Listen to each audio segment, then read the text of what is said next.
Hey everybody, welcome to Discussing Tabletop. It is July 20th, 2019. This is episode 121 of Discussing Tabletop, for those of you that are keeping track of these sort of things.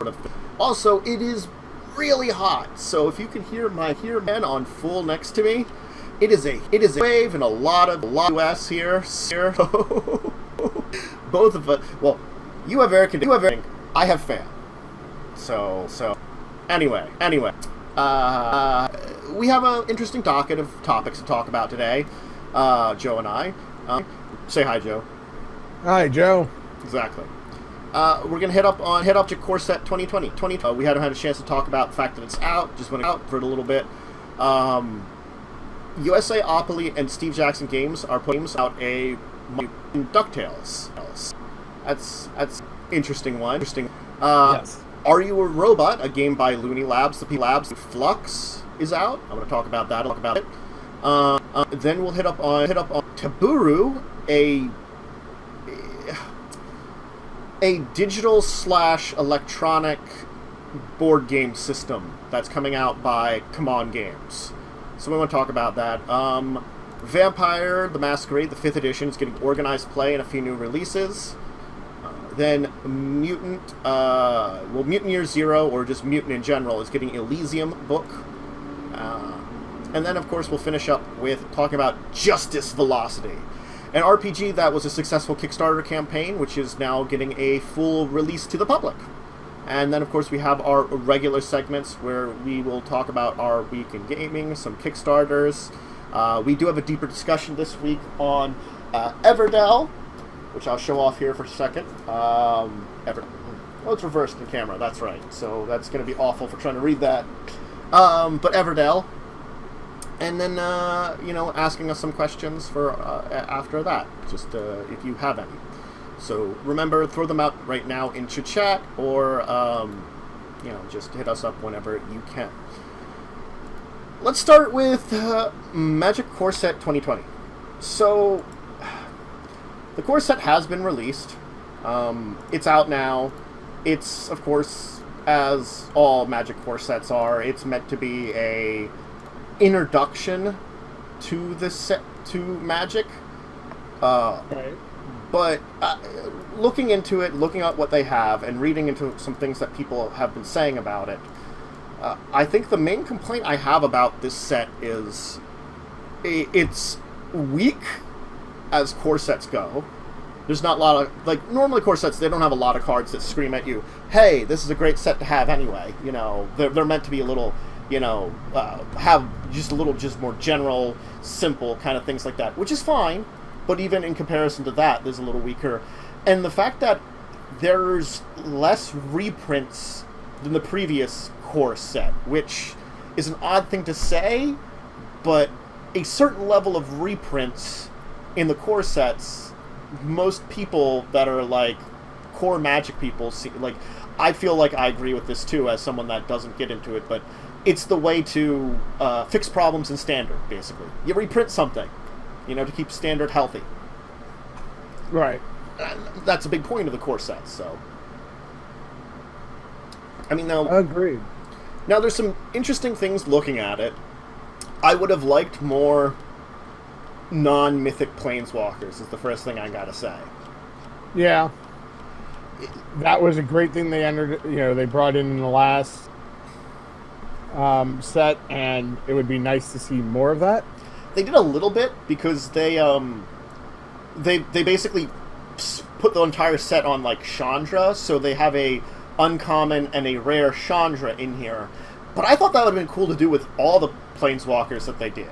Right. They could have done an uncommon, rare Ajani too, and they threw out a couple of other unusual planeswalkers. The green one is one that has been printed before that I could recognize, but not very much.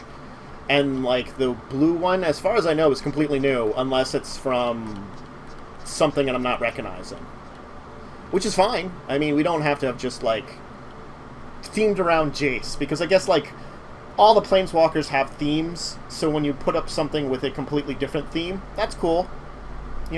That's cool. Right. I'm down with that. Ley lines have a big return here. I like ley lines are pretty fine by me. I find ley lines an interesting concept. That it's if you begin your hand with it, you can reveal it to get something. You can if you have it in your opening hand, you can begin the game with it and play. Those I always find are like weird and fine, and it's a luck thing. You know, I never had a problem with them. I mean, other than that, I think the other thing that I personally had to say for looking through here is they did some legends which I think are based upon some of the, at least one of them I know is definitely based on some of the old commanders from Commander decks. Kalia. They did a different version of her. I like the old version of Kalia. You know? Right. When I got that Commander deck, I kept that Commander deck and altered it a great deal. Like 50% of it was torn out at very least. Maybe even more of that by now, that I completely changed. But I based it around the idea of Kalia. That's one of the Commander decks I have, and it was a good thing. This one, I don't think I would use. You know? Yeah, I mean, that happens. You're never going to have a perfect release that you're happy with every single card that comes out. True. And I mean, they have some interesting stuff in the set, just, you know, when you're looking through it here and there. So I can't say it's a bad set either. It's just that, again, I'm unsure how... Well, they have a bag of holding. I'm thinking... as soon as I saw that, I'm like, they can do that because they have D&D. Yep. Mm-hmm. I wonder if they'll do more stuff like that then, because of that. I'm curious now from that at least, but because I mean they completely can have D&D stuff over, and that would be nice to see some crossover on that. Yeah, I agree. Just a little bit more interesting crossover. Did you have anything that you kind of like stood out in your mind for this entire thing?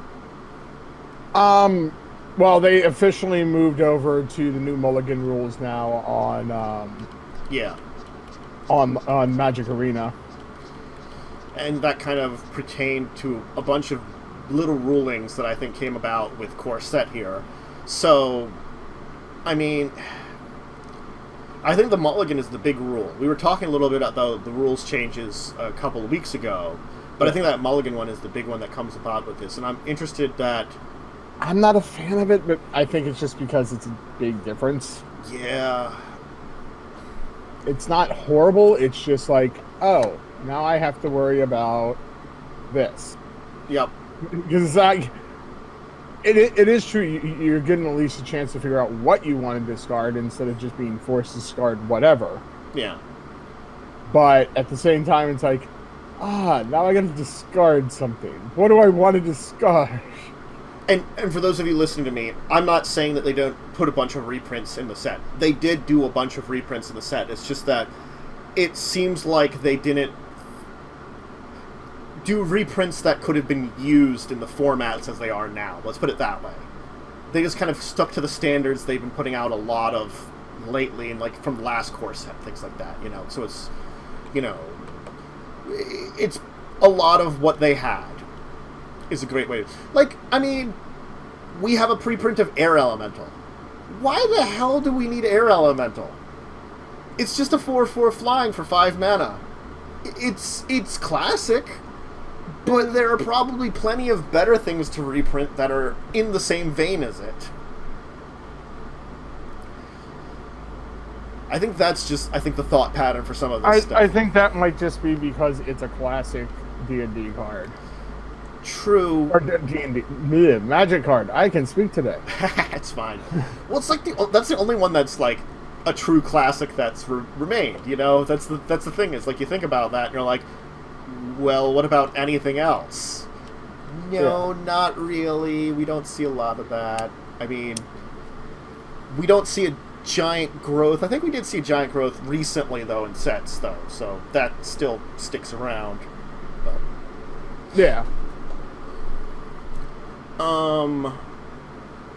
Yeah, I think that's kind of like my basic thought patterns on it for now.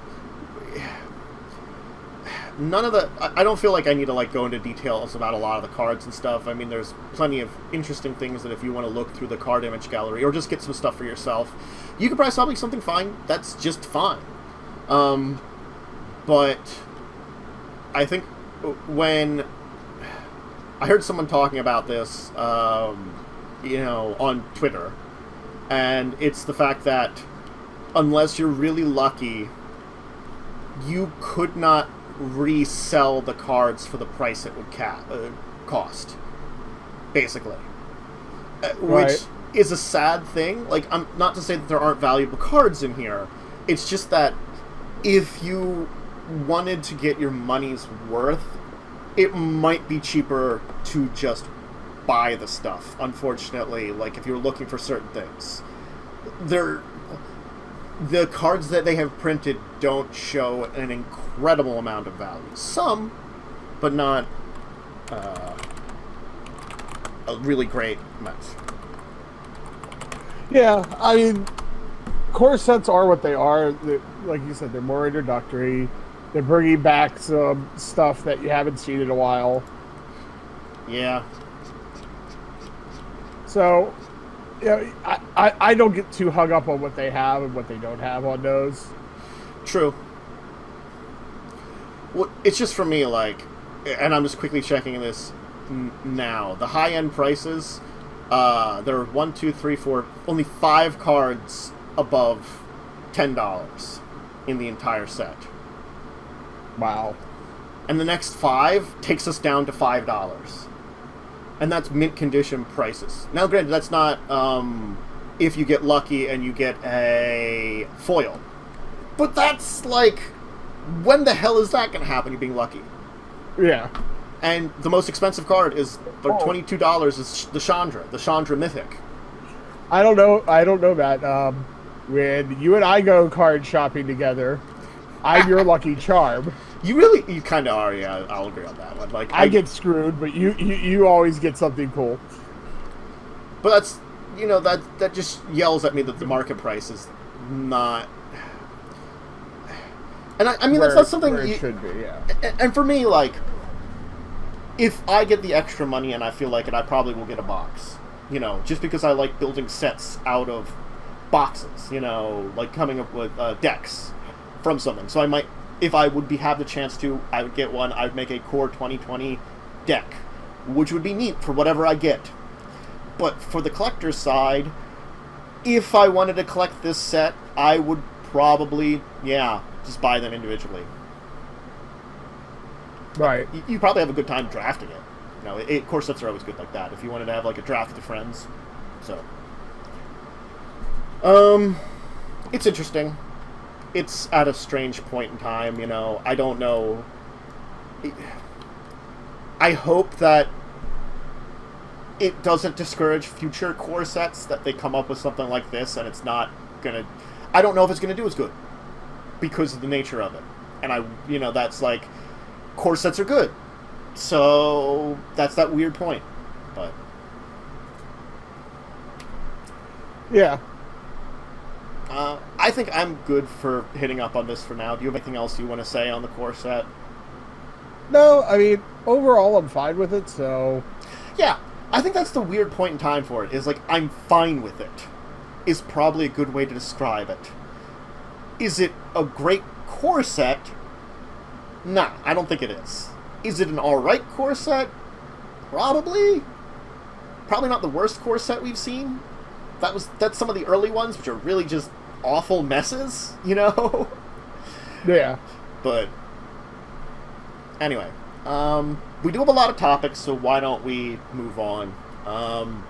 Let's talk about Ducktales and Munchkin variety. Woohoo. I mean, this is an interesting one because I can safely say I was an old fan of the original Ducktales cartoon, and this definitely captures the feeling of the original. It's interesting that it's not going to Kickstarter at all. We're seeing it directly. Right. But I think that's because it's not just Stevejackson Games, it's Usaoploy, and they might have the licensing. Yeah, well, also with Ducktales, you have the more recent iteration of it. It came out not too long ago. It's always been popular. Mm-hmm. So I think that's part of it, too, is that,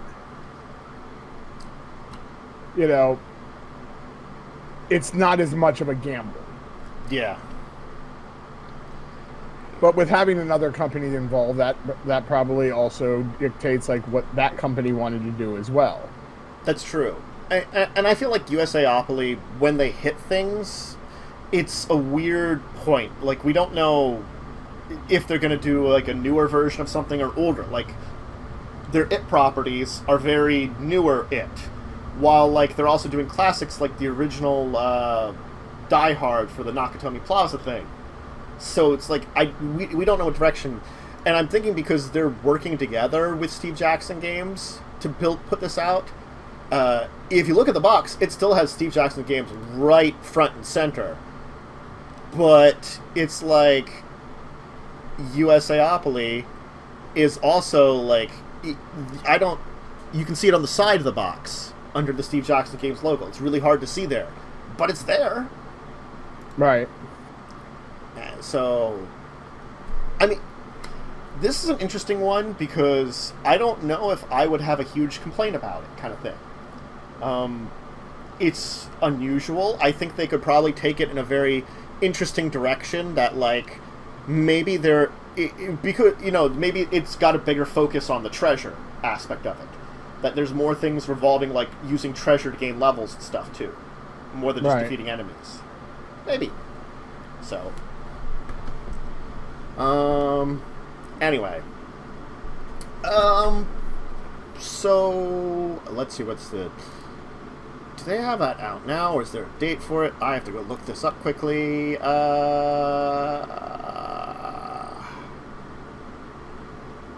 Okay. It's going to be coming out soon. They haven't set an exact date, though. So, no, they haven't. But... it looks like it'd be cool. It looks like it's going to be a fun, you know, addition to Munchkin. Yeah, no.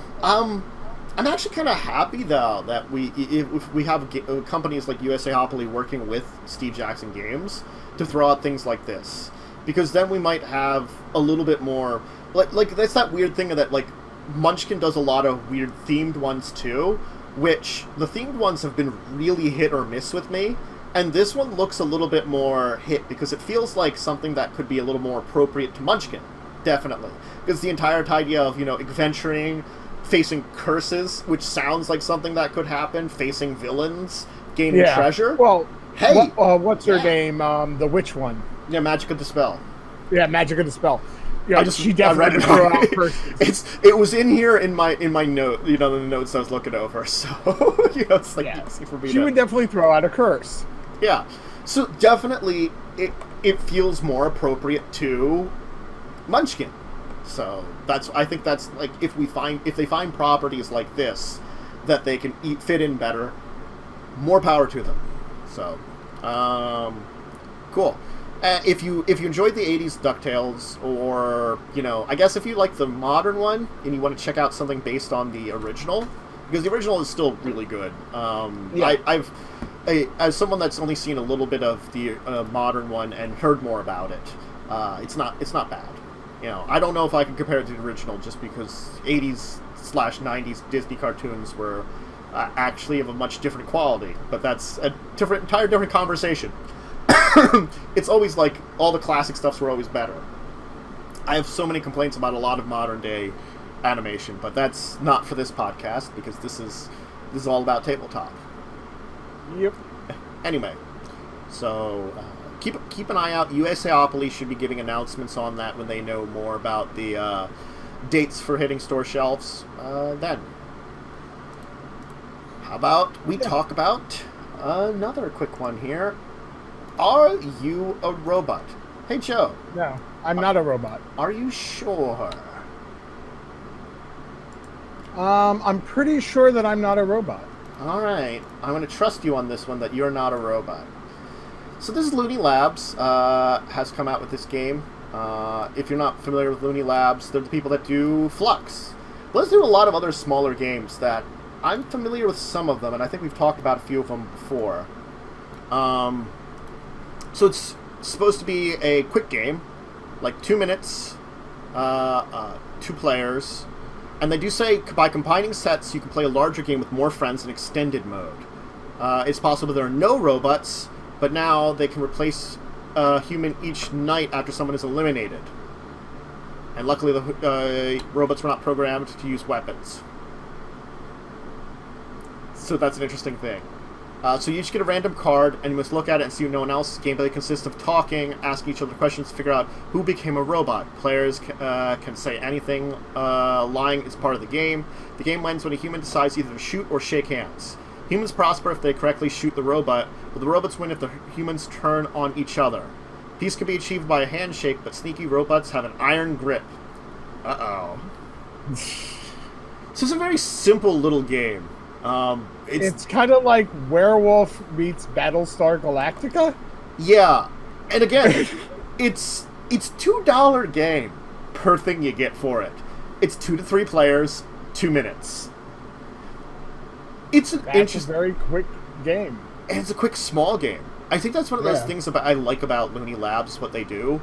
They have, like, interesting ideas in mind and then execute them. So, definitely this one is an interesting little one. And yeah, you need the extended rules, plus, which you can download from their site, plus a couple copies of the game to play with 2 or more players, or 4 or more players. So, you can get, like, a big werewolf group going, you know. Yeah, I mean, considering how cheap it is, you know, it's not unfeasible to have multiple copies. Yeah, and then have, like, a big game with different people. And see how that would play out, and that'd be interesting. I definitely would like to maybe play with just a small group of 2 or 3 to test it out and learn it first. But after that. But yeah, we gotta get rid of those murderous androids that look just like us. It's look-alike. So it's pod people, except robot version of. Well, like I said, it's Battlestar Galactica. It really is kind of Battlestar Galactica, you know, meets werewolf. Yeah, so you can check it out at their website now. Again, they're selling it for the price is basically $2. So, Are You a Robot is not expensive, but you get like some cards, and that's it. You know? Yeah. You know, you don't get a lot. That's all you need. Yeah, I know. It's the you're a robot, you're a person cards kind of thing. It's pretty much all you need, and some rules. What is love? Beep bop bop boop boop. So no, I wasn't gonna go along with that one. But Are You a Robot? It actually comes out the 1st of August, so a little more than a week and a half. Cool. And then you can get copies of it for either your local game store or order it from Looney Labs. God, it's hard to believe summer's almost over. It really is almost over. All right, let's talk about Terburu. And every time I want to say this, I try to say its name incorrectly. But that's just me.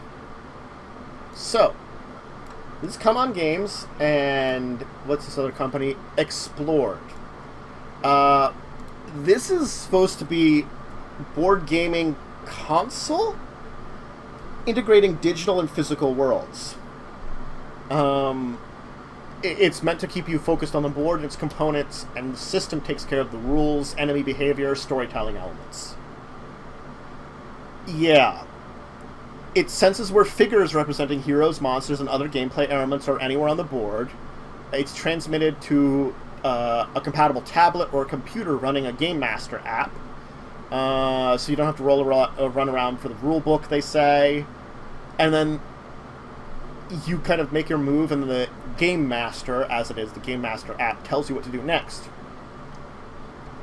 They do have companion acts that you can put on smartphones or tablets that you can use along with it and link to through network to the Game Master app, so that you don't get like surprised and can use that.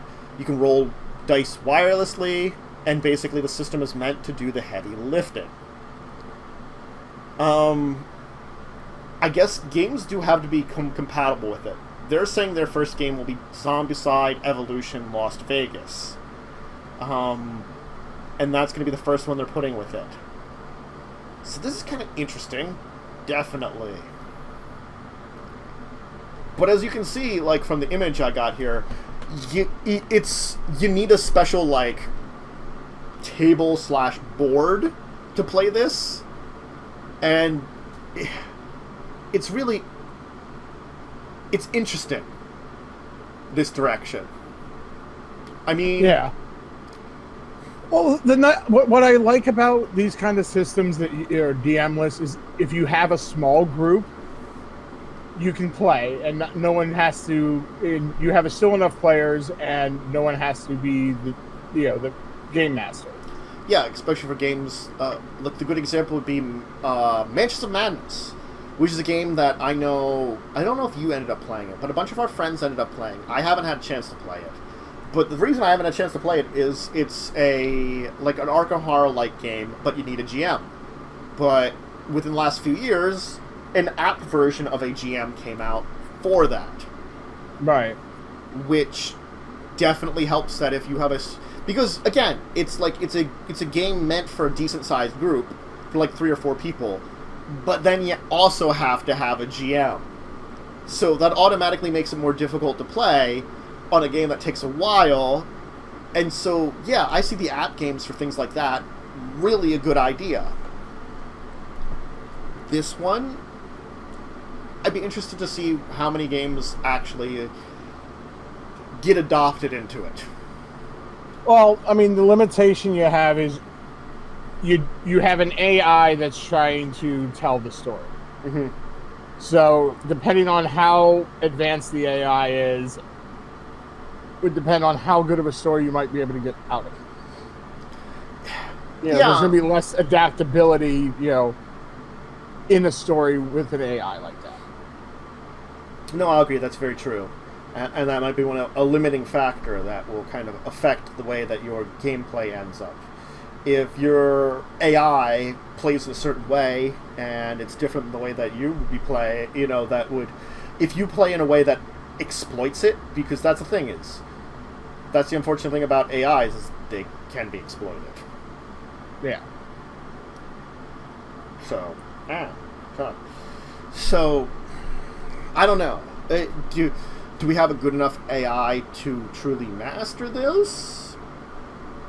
That would only be able to determine once it's if we can actually test it at some point and see. Well, I forget which game it was that we one year did a app version of it that I think our friend Blaze had.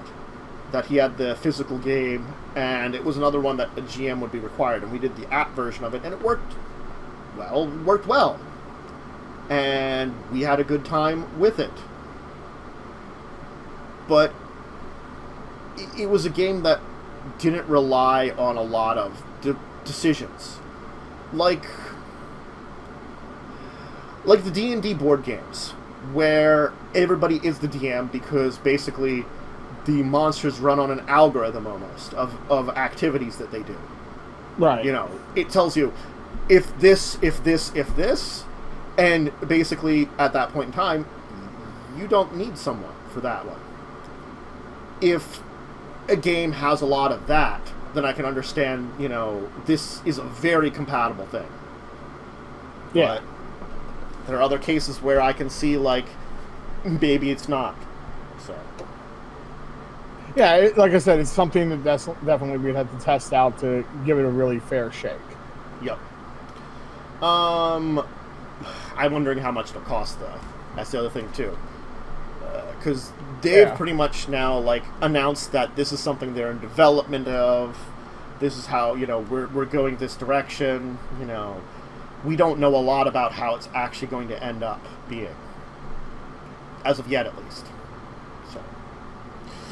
But if you're interested in these kind of the digital board gaming experience, Terburu is in development, so keep an eye on it, definitely. Cmon Games does a lot of good things, and I think a lot of the games that they do actually would pertain to this, because they do a lot of like miniatures, little board game things too.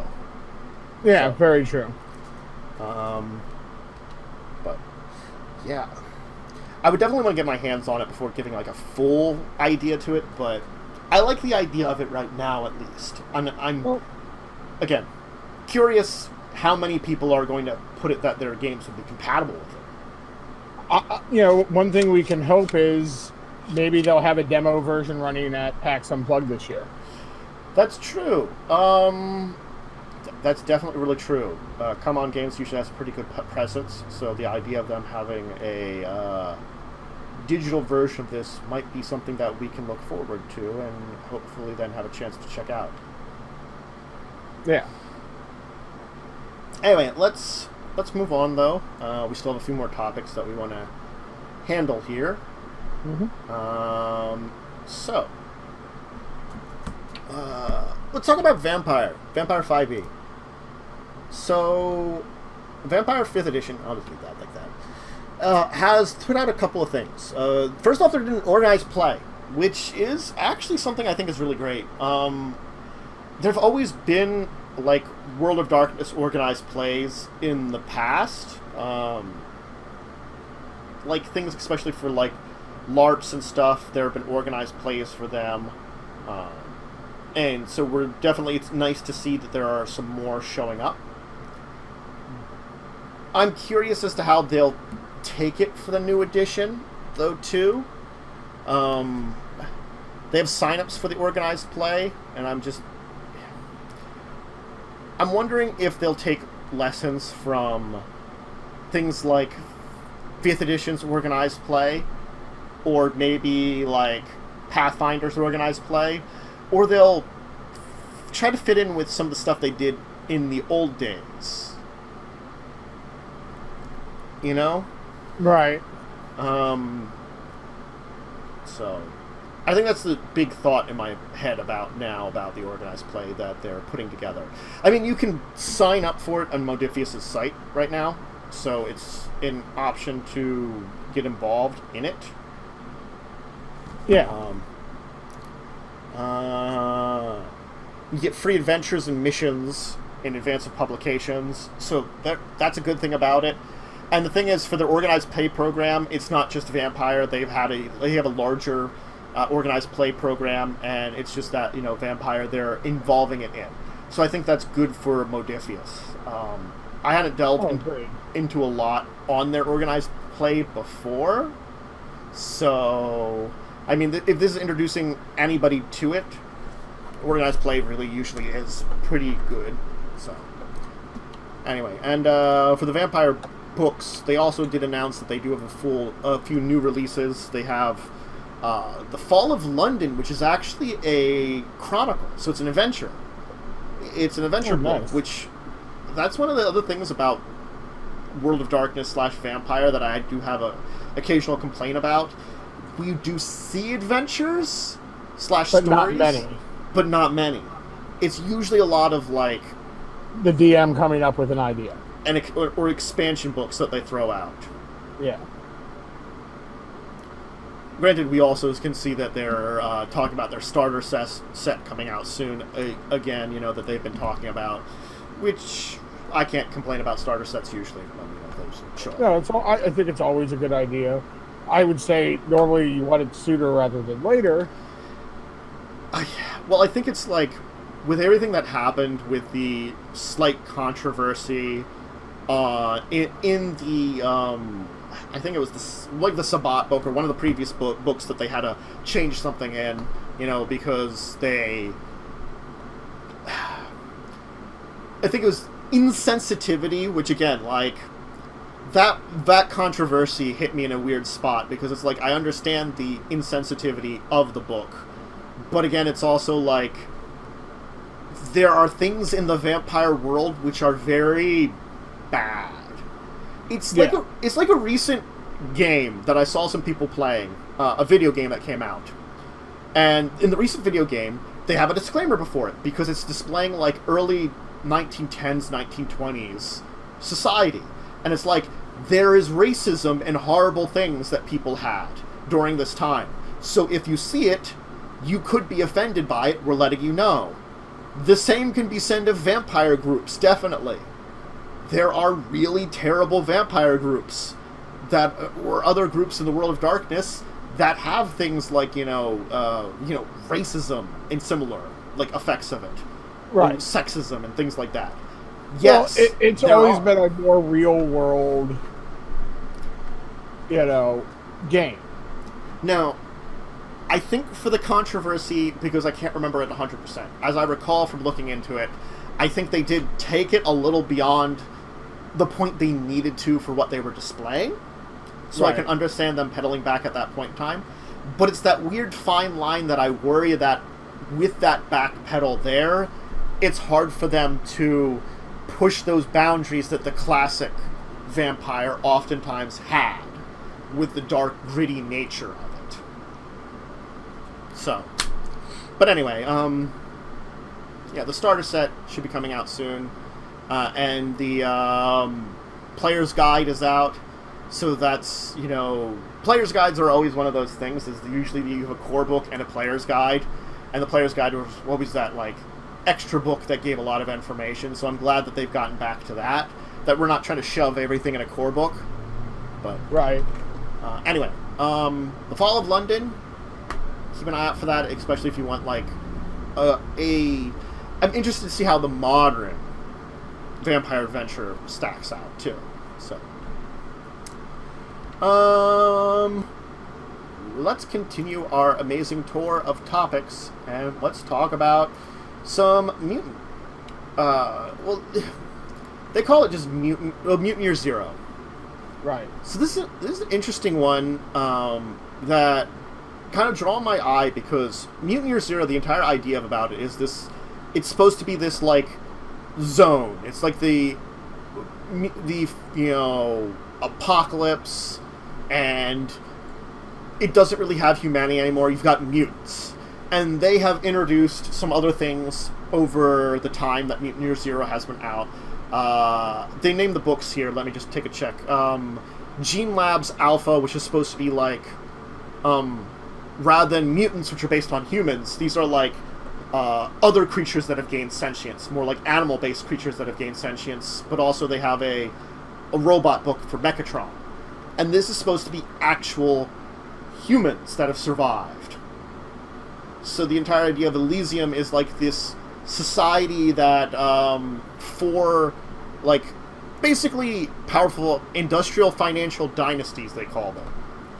Basically, kind of like 4 corporations created a asylum deep under the earth to secure, the nuclear winter, and now it's become the time of Mutant Year Zero, and things have not gone well, there's, like, the supplies are not always as needed as they are. There's these 4 houses are competing with each other, while there's also this, like, universal, almost, police force that they have put together to preserve law as civil unrest grows, and you get to actually play as a human, if you wanted to, like all the Enclave humans. So, it is an interesting new direction. They do tell you how, like, Enclave humans can go out and explore and adapt to life in the zone, going along with the other 3 groups that are out there. The book is coming out in August 1st at Gen Con. So that's the first time that it's going to be out, and shortly after that, out at any stores and, on their website. So they are premiering it at Gen Con. But for a game that I've kind of interested in, the Mutant Year Zero series, that now we're taking it at a very... that always, I guess, hinted at what happened to humanity. What is humanity now in this world of, like, mutant creatures? Where they're not quite human anymore.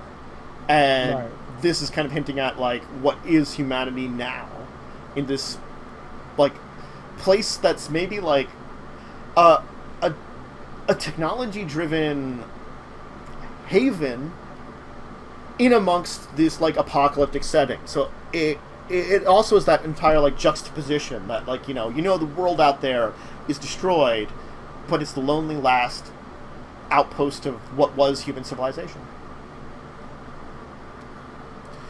So I think we've talked about Mutant Year Zero and a couple of things before. Yeah, we have. Yeah. What do you think about this one as a direction that they're taking for the book? For a material that's coming out? I think it's interesting. It's interesting that you're focusing more on animals being mutants. Yeah. Instead of worrying about like mutant humans or something like that. So it definitely brings in a new excuse me, aspect. Yeah, I think it's like the entire idea is I feel it's a little bit like Fallout. In a way, it parallels that you have like you do have some mutant humans with like with the like that was the first group of characters you could play. Was those mutant humans in the zone. What's left of them. And then of course, right. They introduced there's also this other large faction, of your mutant intelligent animals that you can play, and then also robots that are all existing out in the wasteland and trying to survive. And then you switch over to, there is actually humans, but they're in this city which have its own problems, which are completely different from being out in the nuclear wasteland. Right. But the nuclear wasteland's there, so you could go explore it if you wanted to, or maybe get banished to that or something, or maybe you have to go get supplies from the old world. So it comes up to, there's connection between them, but they are so vastly different.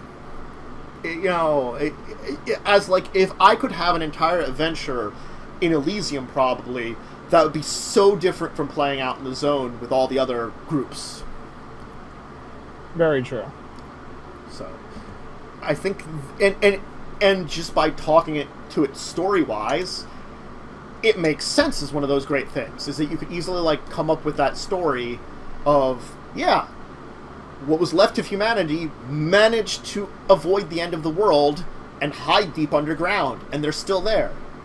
It's like comparing the survivors of Fallout to the vaults of Fallout kind of thing, too, Right. But again, it's a lot of the apocalyptic things, too. So, I mean, like, just comparing it to Fallout is, unfortunately, what's the word I'm looking for? Belittling it a little bit, because a lot of apocalyptic things it mimics. But. Yeah. But it's a good example. It's true. It's a good example that's easy to compare to. So, Mutant Year Zero, the Elysium RPG book, August 1st if you're at Gen Con, or soon after that if you're at local game stores. If you like Mutant Year Zero, which I think there was that, if you were introduced to it either through the book or through the recent strategy RPG, or strategy game, very XCOM-y. They did a Mutant Year Zero game. That, if you were introduced in any of those ways to, this is a good time to maybe get into it, check it out. We have one last main topic to handle. Oof, I haven't had to alter that. Justice Velocity! Yeah! It's basically the action movie universe RPG. The thing is, as soon as they say it's the action movie universe, and it's the one thing that they don't mention, it's Last Action Hero. I was just thinking, are we doing Last Action Hero? That's the thing, is it's Last Action Hero, really. Well, they like mention like Fast and Furious, Rush Hour, Bad Boys, Initial D, a lot of these other things. But as soon as they talk about it, because based on the action movie universe, I'm like, it's Last Action Hero. You're doing the Last Action Hero kind of thing.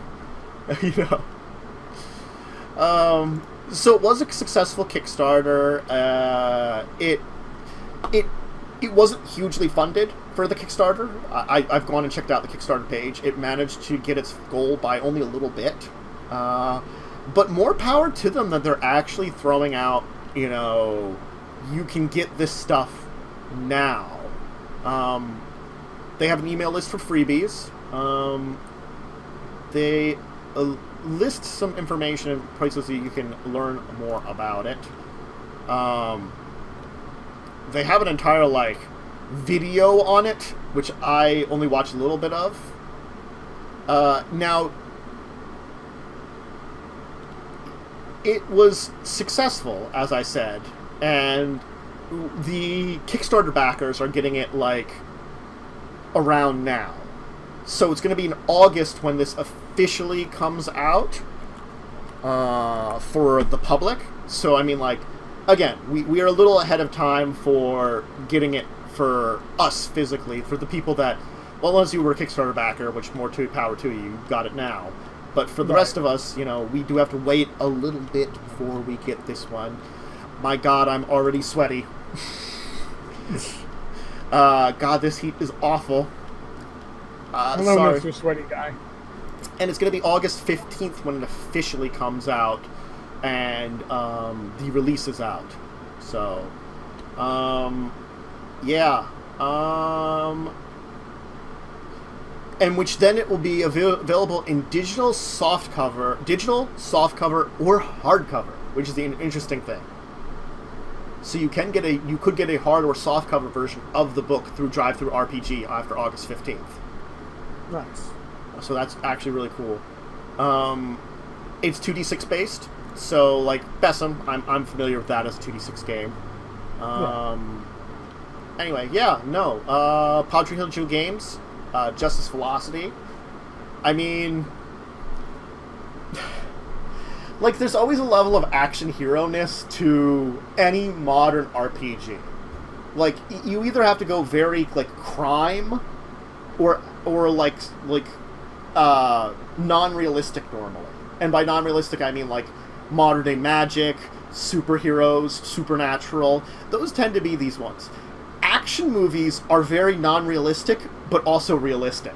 You know, it's like crazy crap happens, but it always looks or feels like maybe it could happen. You know? Right. It probably can't. It probably defies the laws of physics, but it always looks like maybe this isn't, you know, totally insane. It's totally insane. It is. But that's the kind of weird thing that action movies often kind of skirt. And I'm kind of, like, interested to I would be interested to try out this one, definitely. To get a hold of some of its abilities. Is that the cat? Thought it was, but I cannot see her. So yeah, Justice Velocity. You can keep an eye out for it in a couple of weeks, like 3 weeks, I guess it'll be out. About 3 weeks, 3-4 weeks, on the 15th of August. I want to create a character that's all of Arnold Schwarzenegger's action movies. That could probably be arranged. I mean, seriously, that, like... I know. I am the Terminator, and I am Last Action Hero, and I am... Too many to name. Yep. And Conan. Oh, and Conan. But he's not modern day, but I guess you also have to have a sword. Yes. And also, I have a sword. Alright. But you might have to trade your sword if it's anything like. Oh no, that was D20. No, that was Bessem. Right? You Bessem, traded. yeah. Well, you traded the whip to speak. I had to trade my whip to speak English. I might have to trade. Maybe I can trade my sword not to have the accent. Too bad. You've walked into this. You need the accent. Too bad. Anyway, it's not a tumor. Let's move on to our regular segments. Of course, we have a deeper discussion available for you. We had a chance to play Everdell. So, if you are unfamiliar, if you haven't watched the recent show on when we had Brina, or was it Brenda? I'm bad with names. I am often bad with names too, and I can quickly check it from the other week. It was... No, wait. It was totally Bob. Brina. Brina of Starling Games and Tabletop Tycoon, when we had her on, she actually did send us a copy of Everdell. Now this is reversed, but this is the collector's edition, which was even more awesome because it does have an expansion and some stuff like that. So I think it's the Kickstarter copy, like the extra Kickstarter copies that they might have made. But in general, it's the collector's edition.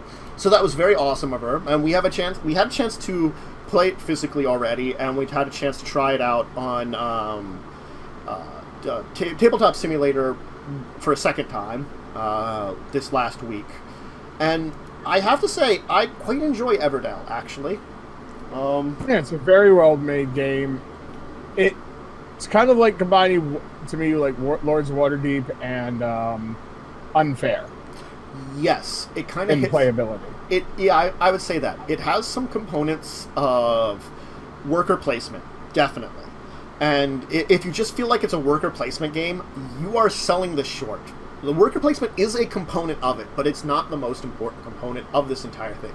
The entire idea of like being able to combo a bunch of different things and quickly and efficiently build your city, because the entire idea is you are building a city, and the city is combined with structures that you can build and people you can fill it with. In which case, the people are like tiny little animal people. And you can put 15 things in your city. Everything you build in your city has a point value. Those point values are the main thing you use to count your points at the end of the game. There are also different colors of things you can build. There's like the yellow ones, which are the only activates once. The green ones, which activate when you play them, plus they activate... And certain seasons. Certain seasons, which we'll go into that in a second. There's the blue ones, which have an ongoing effect, which I like a lot. When we were doing the Tabletop Simulator, I used those to huge effect with the courthouse and judge as two blue ones. Red ones, which add extra actions you can put workers on that sometimes only you can use, but there are other versions that anybody can use. And then the purple ones, which are like end-of-the-game point-scoring ones, which having played it now a couple of times, I have to say, you want a couple of purple ones always. I feel like they're very hard to put out, but when you get them, they can make a big difference at the end of the game. So, you take turns doing one of the three actions: playing a worker, playing a card, or ending your season. Everybody can end their season whenever they want you to. Which makes it very interesting, because you could have people on multiple seasons. Yeah. Basically, you play until you're out of workers and you can't play any cards, and then you need to end your season. Then you collect all your workers. Every season end, or actually every new season has a bonus. Like, you're technically, the first season you're playing in is supposed to be like the later half of winter. And then you play through spring, summer, autumn. Each one of those, once you move into those seasons, gets a bonus. You also get more workers. You start with 2. Each other season gives you 1, except autumn, which I think gives you 2. The last season gives you 2, so you end up with 6 workers at the end. I can play a worker, get some resources, or cards, then use those cards and resources to fuel playing stuff. Like, I got combos where when I played a building, I got a resource. I could also replace one of the resources I needed to play a building with a different one. So I was comboing in all these different things. Like, if I played a building that only needed 1 resource to play, and then I could get rid of that and replace 3 resources in something else, and plus, if I only need 1 resource on 4 resources for that, I could quickly combo into these things, So I was doing a lot of that on our last time we played it on a Sunday. It was so interesting the way you could combo into things and quickly fill out your city, and then have the problem of I filled up my city,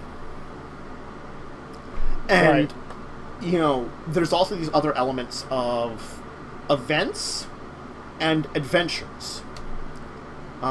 Events, which are, you place a worker on these events, which there are 4 common events, and then 4 game-specific events from a small deck that you deal out 4 of them per game.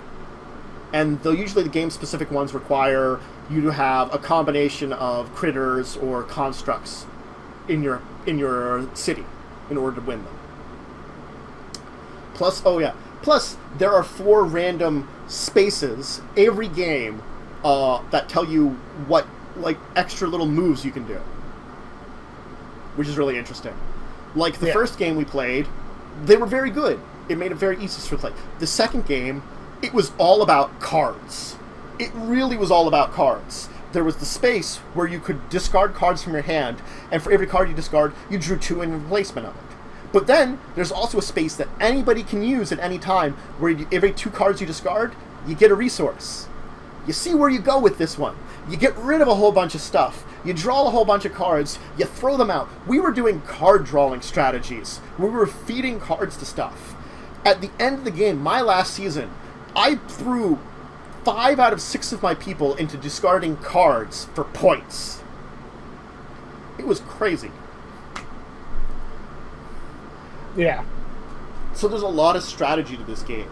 We had so much of the deck in our hands. My God, yeah. And like there were a lot of little things of, like, you know, playing off the green cards that I built a lot of them and used those to get a lot of, like, these events over time. It's an interesting game that you can, if you find the strategies, you can railroad yourself in a direction. But the problem is like, the strategies can change greatly. The strategy I used would have definitely not worked our first game. Second game, it did actually work because, you know, different times of things. Like, my first game that we played, I went and built a lot of purple crap. That was my entire strategy. Building purple crap. It worked. But both of us have had really close games. I think I've won both times, but not by a lot of points. Either time. Yeah. They've been really close games. And I feel like this game, we have to describe it as you're playing against yourself to a degree. I think is a great way of saying it. Yeah, there's not much sabotage. There's only, like, one type of card that you can even sabotage your opponents with. Yeah, the Fool, which you actually... Yeah. The thing is, if you hadn't played the Fool on me, the gap between us would have been much bigger. Right. Because I had the resources to play a 5-point thing down, and instead I got a -2. Now, granted, both of them played off of one of my purples that I gained points for, you know, unique people. Well, because that's another thing. There's unique and common stuff. Unique you can have one of in your town. Common you can have any number. Excuse me. So, I mean, there's a lot of interesting strategies to the entire game. And I like the idea because it's got this little, like, tree in the back. The tree is completely not needed, but I like it because it's like this little, like, it gives a 3-dimensional thing to the entire board. So I like it because of that, you know. An unneeded little thing, but it's still wonderful. And I do have to say, I like all the different pieces. When we were playing with it, every piece felt kind of interesting. Like, the resins are little crystals. And they are like little, like, kind of like the kind of grass crystal beads. The stones and the twigs look very good and kind of feel just like, you know, plasticky material, that kind of hard material. And the berries were kind of squishy. Yeah, they were a little bit rubbery. Yeah. And I think that's an interesting little detail to the resources that makes them stand apart. You don't really see that in most games. They're normally all standard material and they're all the same. I think all... Which is fine, but I think it adds a little bit more flavor to the game. Because the thing is, like, all those types of materials are very standard for pieces for games. You know, just wood, food. Well, I mean, like, you know, plasticky stuff. You know, more like glass, crystal-y plastics, and then even like little rubber pieces. You know, those are very standard, kind of like, you know, or it could even be it's just a squishy plastic. You know, a squishier plastic. But like by combining them all together rather than having a standard for your game, it adds an interesting element to it. Agreed. So, and cards. You play cards from either the common market, like Unfair. There's a common market you can play from. So it could be that, you know, you want to go for this one, but everybody else wants to go for it for whoever gets it first. But like there were plenty of times that there were things in the market that I was like, well, I've got it also in my hand, so I could play it from the market if I can get a chance to. or I could use it from my hand for doing stuff, kind of weird things like that. It comes that interesting catch-22. What do you think? What's your experience? I'm going to kind of have you talk a little bit more about it, because I've been rambling on about how this game, because I did really enjoy this game. Oh, I really enjoyed the game as well. I like the aspect that you can, everyone's on different seasons, so like you said, it's like kind of playing against yourself, but you also have the strategic thing of work replacement, which it's like, okay, well, if I'm in an earlier season and I can stay there longer, I can hold up these spaces longer too, which is going to give my opponents less opportunities to get resources. Yeah, because there are two types of spaces on the board: spaces that only one person can be at, and spaces that any number of people. Usually those one-person ones are the ones you really want, because they're the really good ones, Granted, I think I used a lot more of the common ones in my placements a lot of times, but it's you gotta... It works with whatever strategy you're trying to build around, what opportunities you get. So there is definitely, it's worker placement, strategy, building. It's a lot of interesting elements that don't sound like they could work together well, but they do with how they built the game. Yeah. Resource management, definitely, too. That's the other thing, is it's worker placement, resource management. Yeah, because, you could go all in on green and have a crap ton of resources, but that doesn't necessarily mean you're going to be successful. No. It depends on a lot of directions on how you build this entire thing, how it ends up. And also when you build. Because Yes. there's only 2 seasons that your green's going to go off other than when you play it. Yep. So if you play a resource later in game, it's useful, but it might not be as useful as you want it to be. And the thing is, one of those resource times that they hit a second time is spring. And it's so hard to build a lot of stuff in that first winter. That's the thing, is that first turn, you understand why they call it winter. You're not building a lot in winter. It makes it feel very much so oh yeah, that's a difficult, we're doing a little bit of work during winter, but it's really hard. It's that first turn, that first season, you're not doing a lot. Where you probably want to play green things, because the next turn, the next time you go to spring, that's one of the 2 times they hit off after you play it. Yeah. Now, and also another key aspect of it is manipulating the market. Yes. When to play stuff from your hand, when to play stuff from the market. Because if you can play stuff in the market, you're putting more new stuff out there, but then also that might be something to the advantage of another player. Yeah. While playing from your hand, you only get cards from spaces on the board, or from things you build. Right. Some of the green things you build will give you cards, but that's limited.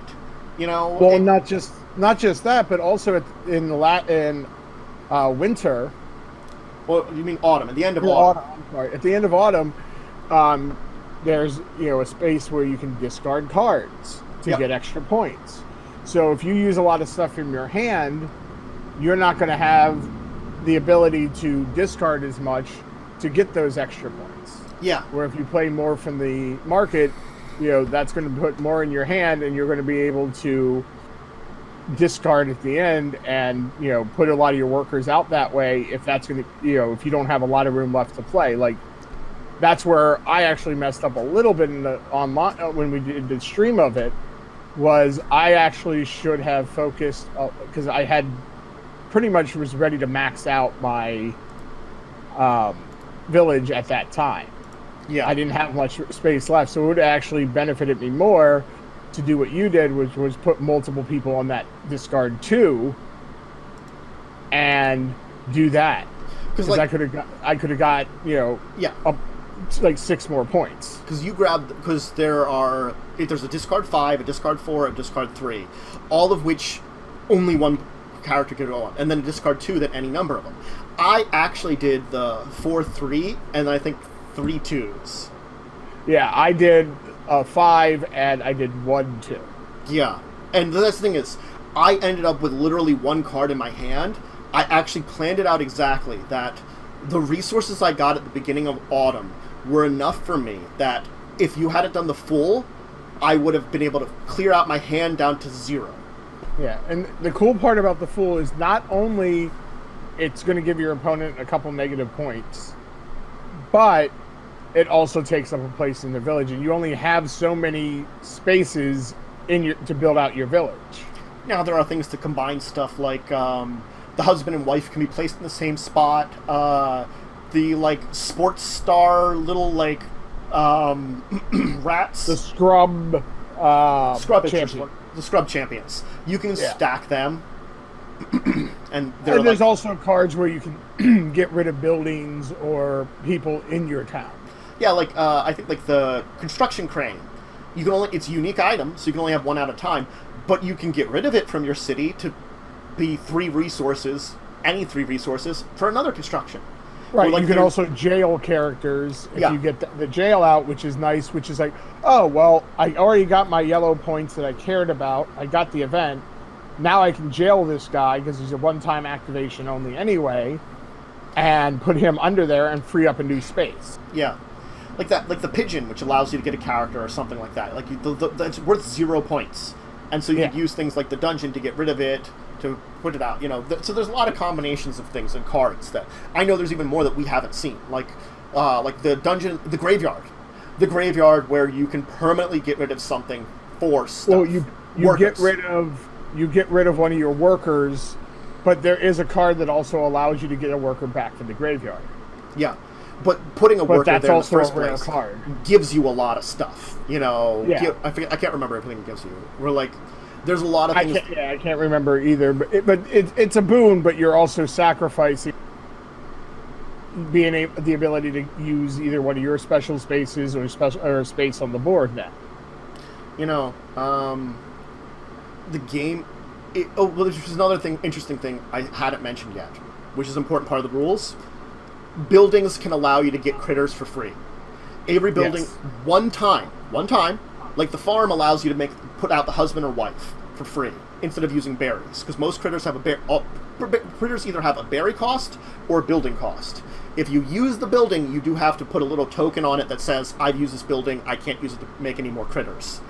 You know, it's one critter per building you can put out for free. But that's another way you can combo it, because then I could put out a building, put out a critter, which allows me to do something with that critter that might allow me to put out another building or something, you know? Like, I think, like, the barge toad gives you, like, 2 wood. So, like, for me, my kind of combination, like, I could barge toad, put out 2 wood, which gives me 2 wood, which then allows me to maybe, like, use, like, my judge to replace one of those woods with second thing, to play 2, to get a resource back. It's like this weird combo that you kind of, like, go one off another. Yeah. And if you had the barge originally, you could have played the barge, then to play the barge toad to get the wood. Yeah. There's a lot of strategy in this game. Yes. There really is. I like it a lot. And I think I would definitely want to play more of it. It's like, we enjoy Unfair a lot. Unfair is one that we every time we have a chance to play it, I have a good time. And I think there's another one that I would put on the same lines of it, and that's a really fun one, that it fills that same kind of interesting strategy level. And I do like how it's a little bit more, as we've been saying, you know, against yourself, you know, you're playing with more. Like, how far can I strategize myself? How far can I push myself? And, you know, not go too different direction. But, I think we've talked a good deal about it. Everdell, I highly recommend it. Check it out. Starling Games. One of the groups under Tabletop Tycoon, you know. And thanks again, Brina, for sending us a copy of it. Yes, we had a great time. Yeah. So, that's our deeper discussion. I believe our next section is our week in Tabletop. Oh, no, Kickstarter Corner. I'm sorry, Kickstarter Corner first. Do you have something to shout out, Joe? Sure, I just posted it. Furball, a medieval family card game. Ooh. So it's cat-based. Yeah, well, that's fine. Which I know our one friend would love. But it's a basic fighting card game. You're trying to defeat each other to race basically to defeat the Furball King. Okay. And take up the crown. Artwork's really cute. Yeah. It is 25 days to go, and they're very close to their goal. Their goal was 2,100. They're at 1943. Oh yeah, that's really close. That seems like easily with a even if for whatever reason they didn't get a backer up until now, a final push would definitely get that. Yeah, and they have 25 days to go, so I see this actually getting fully backed, and definitely getting some of the unlockables as well. There's 56 backers, and to get the base game is $20. Okay. So it's not bad. With that, you get the card game and an e-card. Double that, and you get a signed copy of the game, a regular copy of the game, and an e-card.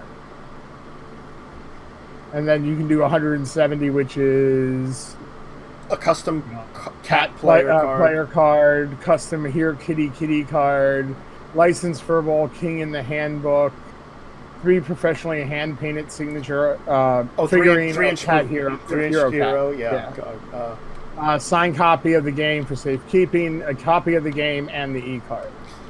Yeah, the game looks interesting. It's 2 to 5 players, 7 up, 30 minutes to play too. So that's not long at all. No, and for the price, it's right on point as far as I'm concerned for $20. Yeah, cool. I was gonna say that's a nice little game. Yeah, that's my shout out for the week though. What do you got? All right, I do have a couple of them. The first one I want to shout out is one that we've talked about that the Kickstarter has gone live. Best in 4th edition. The best in, is it 4th? Yes. I was trying to brain data.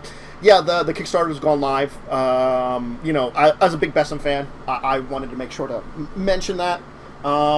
It's funded already. 19 days to go. It's got 3 times its funding. For $15, you get the Best of Naked PDF. I think $30 is where you get the full hard. Where was this here? Oh, $35. $35, you get all the PDFs. The 4th edition core book, the Naked core book, the primer book, and like $60 gives you the full hardcover and PDFs also. Right, because a few weeks ago you mentioned the Naked. Yeah, which they do mention in the Kickstarter. So I'm like curious as to like look through and figure out. This is one that I might fund for a bunch.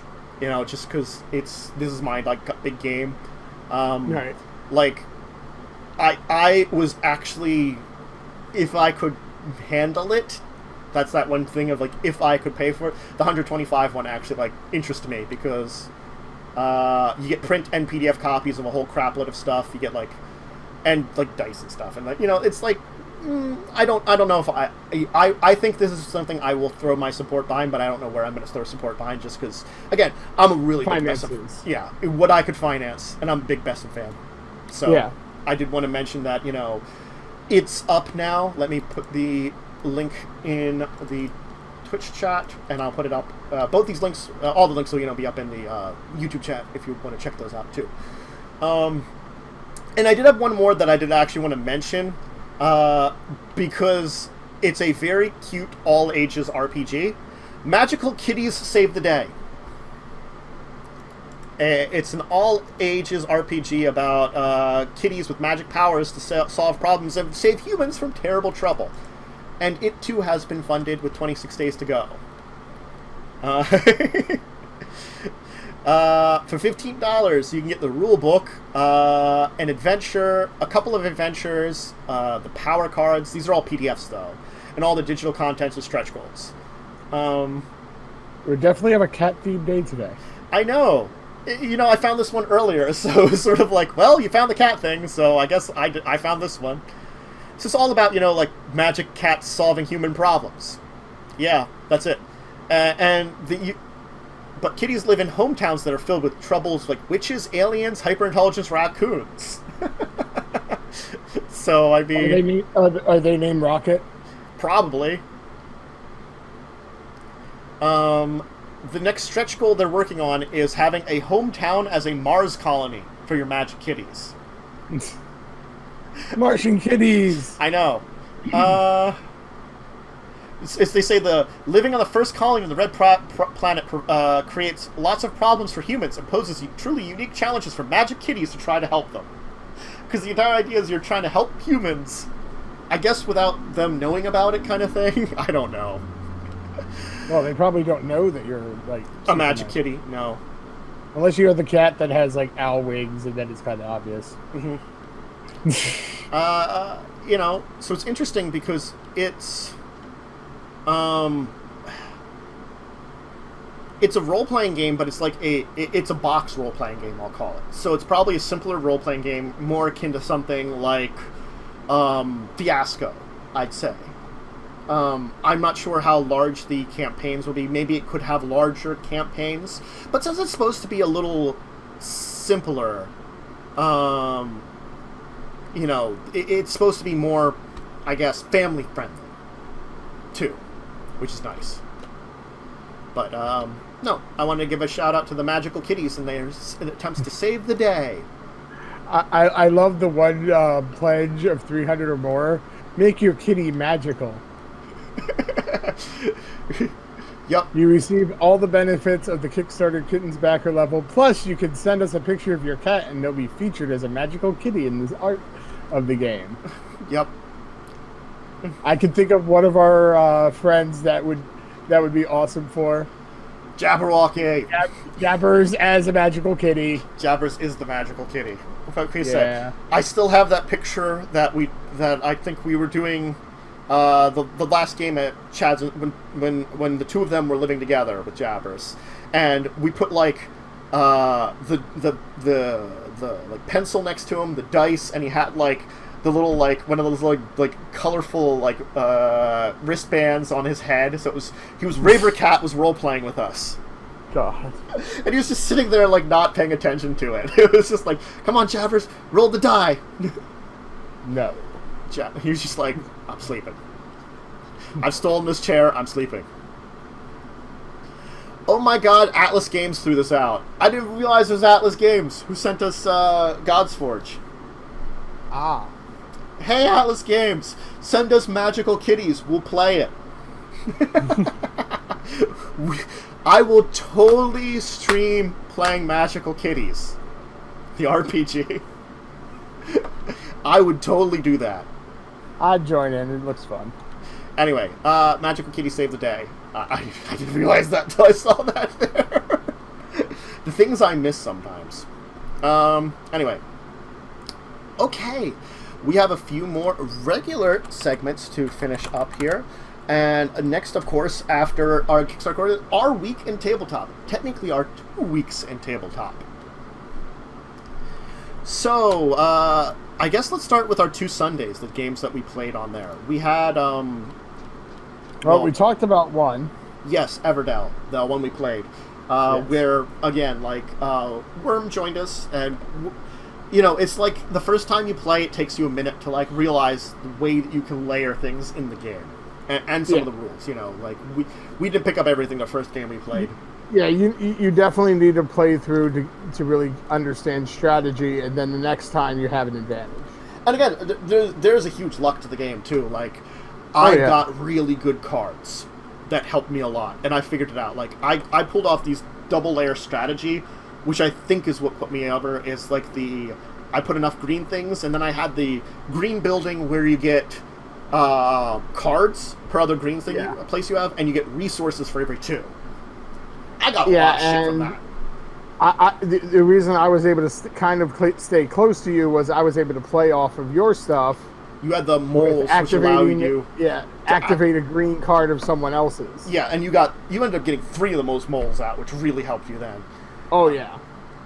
The week before that, we played Boss Monster, which is one I always like.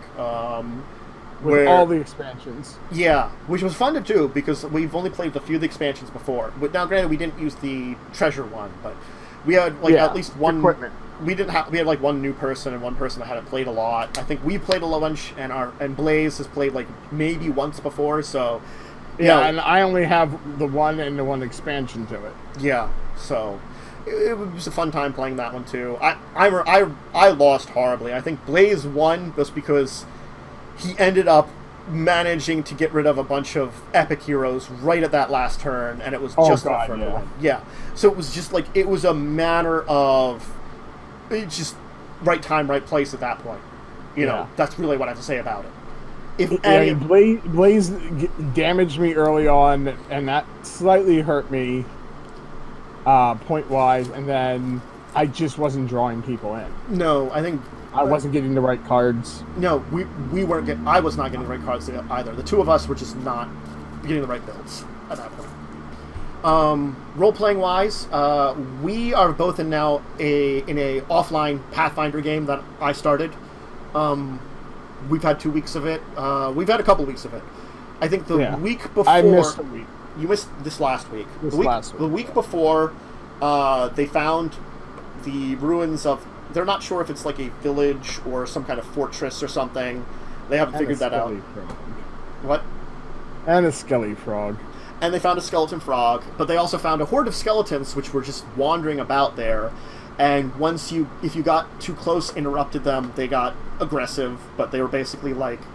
Well, because our barbarian was stupid and ran up to them. Oh yeah, well, just... And drew more in than we would have needed to have.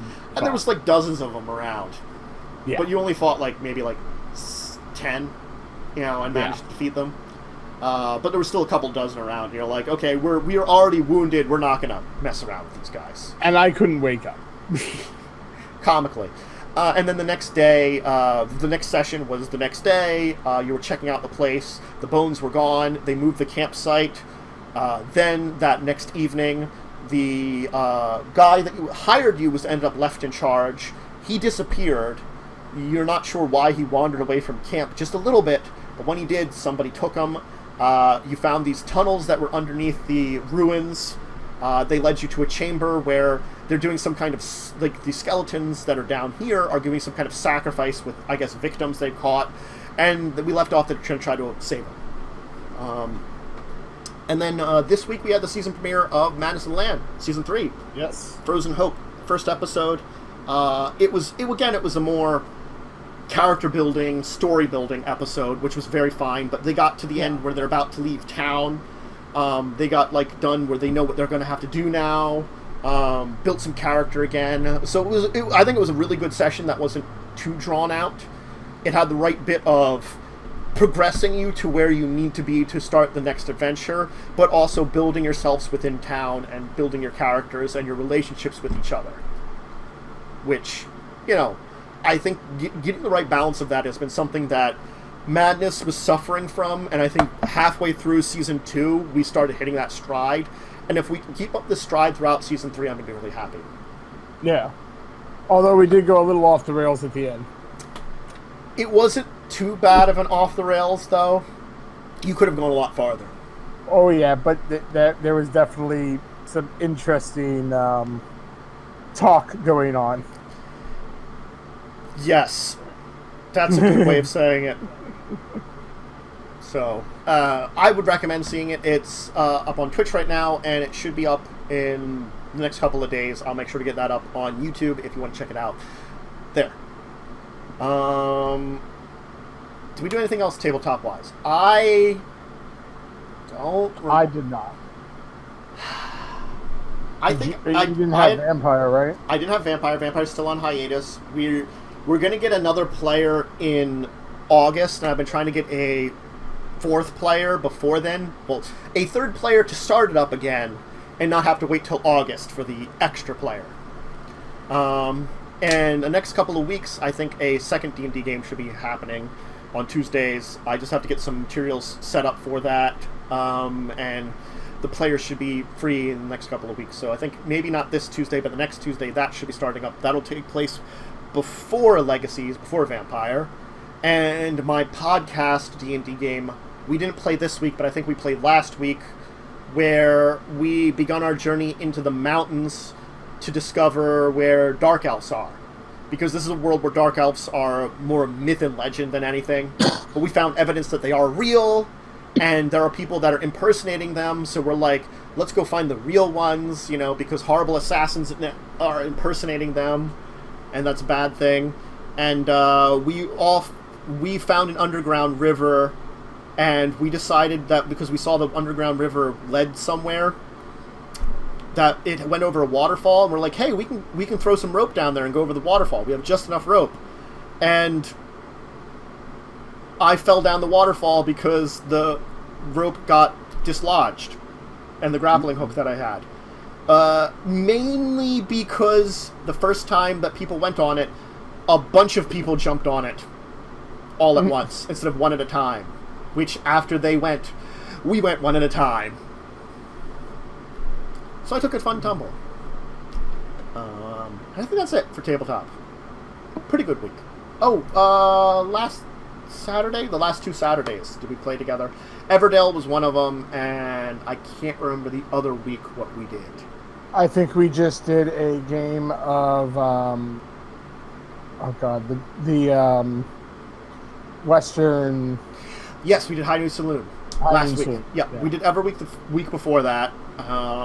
The Saturday before the last time we talked about it. And then High Noon Saloon last week, which it was fine. I died horribly every time. Yes, you got beat up very much. Oh, you people just targeted me like there was unnecessarily no tomorrow, and I'm like, look, when it gets down to the two of you, if one of you is in a really good position, which every time one of you was in a really good position, that one will win. Yes. It's not good to eliminate people necessarily. I never had hopes of winning, but I always thought hopes of maybe balancing things out a little bit, but... Yeah. Well, there was a few times I was not going to attack you, and you attacked me, and I'm like, well... You were the more opportune one! Every one of those times, you were the more opportune one.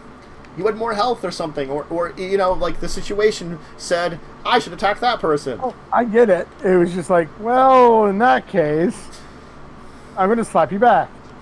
I don't think either time I actually did the killing blow, though. No, I don't think you did. So, that was the thing. All right. Final segment for the day, Consult the Table. This is where you out there in the virtual world can ask us any kind of questions. Whether you throw it up into our Twitch chat, if you throw it into the description of the YouTube video, if you contact me on my Discord channel, either directly messaging me through it, Discord link's down below, or if you join the Discord and just throw it into one of the channels there that is appropriate to it. There is an entire section on Discussing Tabletop there that you can message me into. No, I don't want to do that. You can also email me at discussingtabletop@yahoo.com. You can message us on Twitter at either at Teverbury or at JWSeeker81 for Joe. You can directly message us, just email, Twitter us, add us. Either way, any of these ways we can get the message from you. If it's just something we can answer quickly and we feel is appropriate for that, we'll answer to you right away. If it's something that we feel like a bigger discussion will be needed for, or would be more appropriate to bring to the community, we'll throw it up here. Yep. So, anyway, I guess that's it for today. So, hey, Joe, really great show.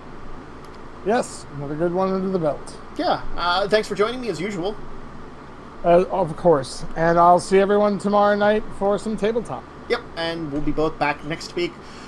Same time, same place, 2 p.m. Eastern Standard Time. The Twitch channel here.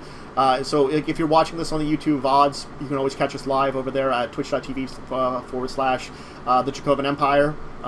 We are live 2 p.m. Eastern Standard Time every Sunday. So, if you're here now, we'll be back next week. If you're watching this at a different time, that's when you can see us.